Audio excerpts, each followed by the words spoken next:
Hello my dears, this is Sarah from sheholdsdearly.com, and today I'm going to do a tutorial and I'm going to show you how to make a map of the USA on a shiplap sign for your patriotic decorations.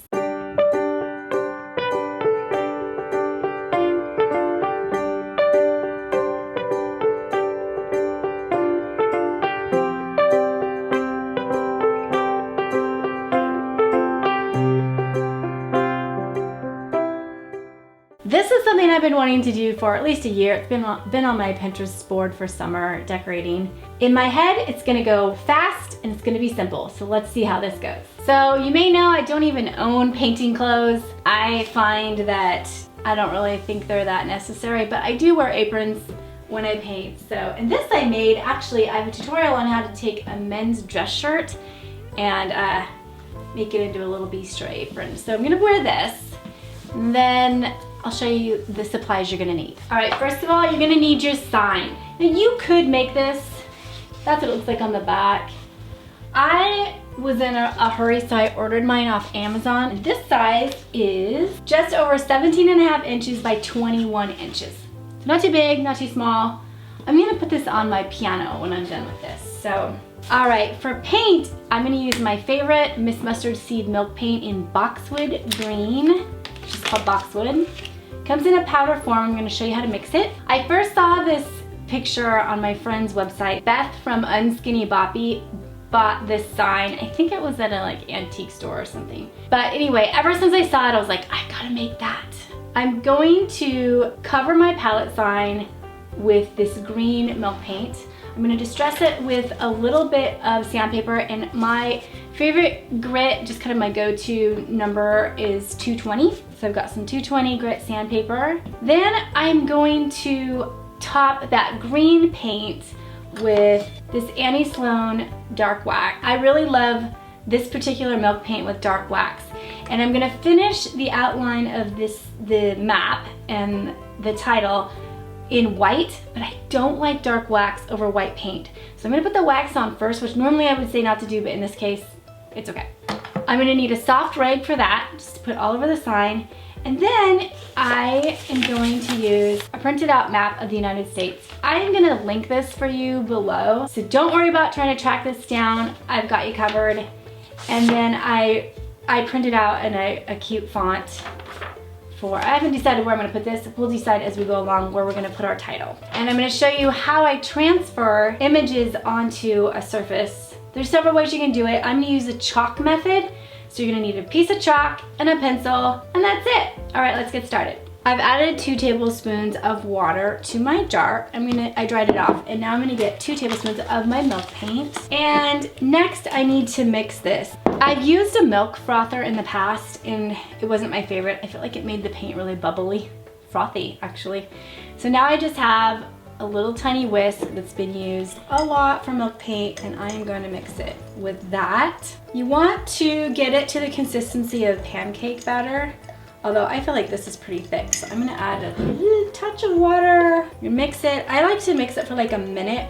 The deal with milk paint is it actually is dried powdered milk, and then it has one or two minerals in it, and then pigment. So the mixing is super important, otherwise you get little chunks of colors. I mean, I kind of like how milk paint is iridescent looking almost after you sand it a little bit, but I don't want like streaks of yellow or something in this. So mixing it for like a minute.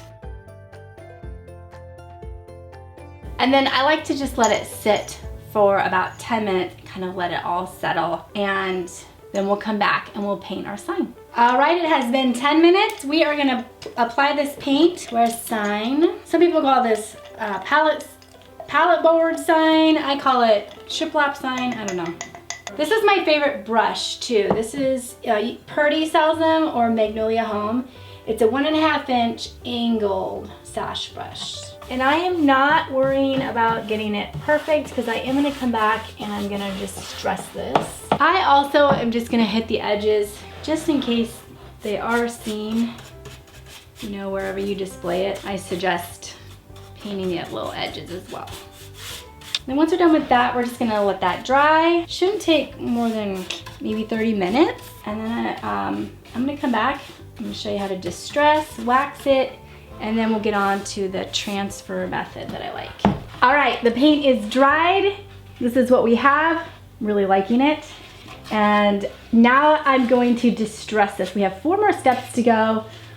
We are going to take our 220 grit sandpaper. You could use, actually you could probably just use any sandpaper. That's the one I usually have on hand.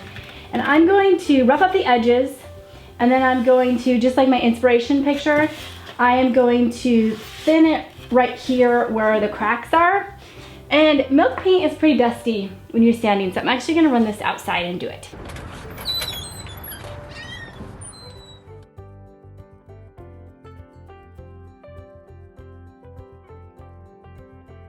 All right, I got this done.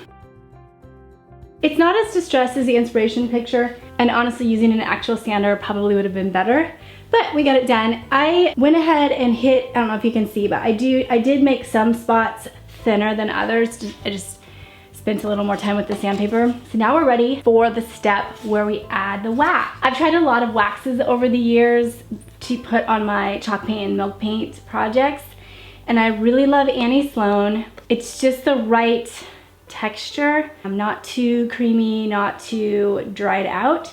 And I'm gonna use this dark wax. To get the lid off, you'll need a screwdriver or a little like paint can opener. And normally I would do this with a latex glove. I'm out right now, but that would be preferable so it doesn't get in your nails. All right, and then I just like to use old soft t-shirts. Okay, so I take my 2 fingers, I wrap the t-shirt with my fingers, and then I just dip it in the jar like this, and I'll show you how I apply it. It's very simple, but I know it can be intimidating first time you use wax.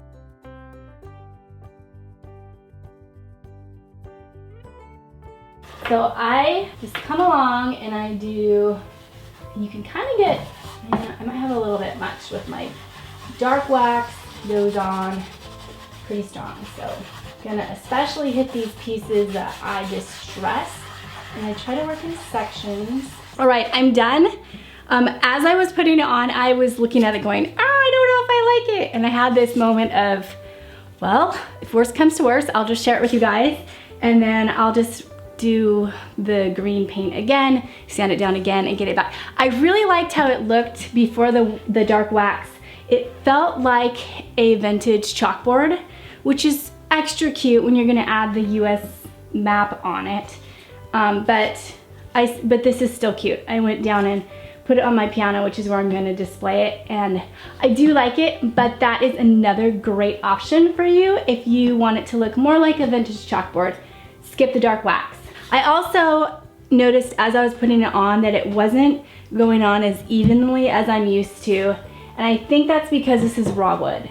So if I had a primer on here, maybe a couple coats of paint, I think it would have gone on a little more easily. It looks a little blotchy to me, but for this project that we're doing, I think it's gonna be fine. Okay, we are down to 2 steps left. Now what we've gotta do is we've gotta get this map transferred onto our sign. So I had this printed, and again, I will link the printable for you guys below. I did have to go over to, you could go to Kinko's, you could go to Office Max, and have them print it up bigger to fit your sign. Just measure your sign, send them the PDF and say, I need it to fit this size. And they can help you out with exactly which size to order. Okay, so I'm going to turn this picture into an actual transfer page. And the way I'm gonna do that is we're gonna flip it over so map is face down. Next, you're gonna take a piece of chalk. Take your chalk on its side and just rub it all over it. And I can kind of see where I'm gonna need to copy, and I am going to cover that. I've got my paper covered in chalk on the back, and it does get pretty dusty, so kind of shook it off in the garbage can. Now I'm gonna flip it over, position it where I want it. I didn't say get tape in the supplies list, but you might want some Scotch tape at this point. Now I am simply going to take a pencil and outline each one of the states. And theoretically, when I lift up the paper, I should have a white chalky map of the United States. And I am pressing kind of hard. I'm like really trying to work the chalk in.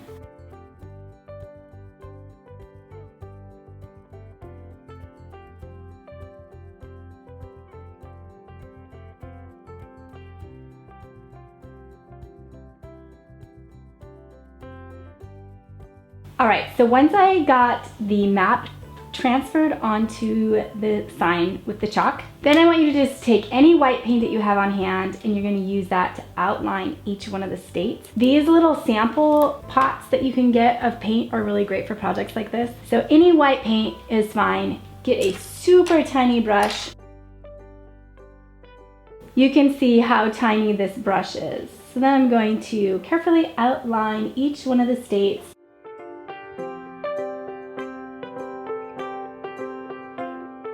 Forgive me if your state doesn't look quite accurate. As I was going along, I was like, especially on the East Coast, I'm not sure I got all the shapes right. But the spirit of the map is there. You can tell it is the United States and it's just a decoration, not a geography test. All right, this is where we're at. Getting there. The last thing I'm gonna do is just put the title on there. And moved it around with a piece of tape. So this would be a good option. That would be a good option. And that would be a good option. I know how I'm gonna use this on my piano for decorating, so I ended up deciding to put it down here, which is like the inspiration picture. I have a little lacy sailboat that's gonna be sitting here when I display it. So that kind of helps me decide that I want a little bit of white here, and then the sailboat will be sitting right there. So let's finish this up and then let's go look at how it's all styled.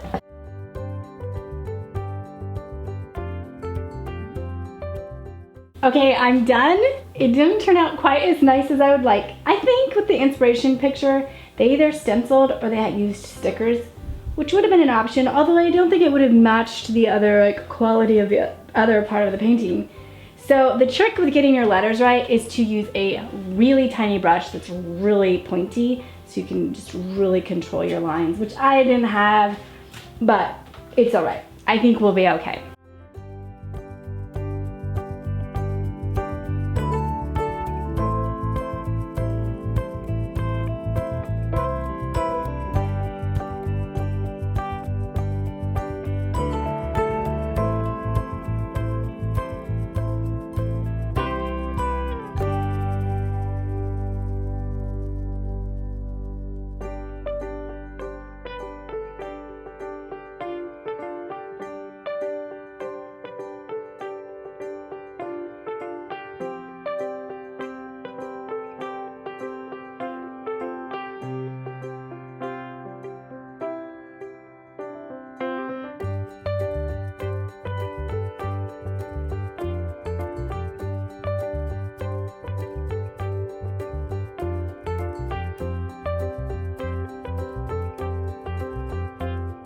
All right, thanks for watching, and if you're new here, please consider hitting that subscribe button. I do post regularly, and I share my DIY design advice and our vintage farm life. All right, take care, and I will talk to you soon.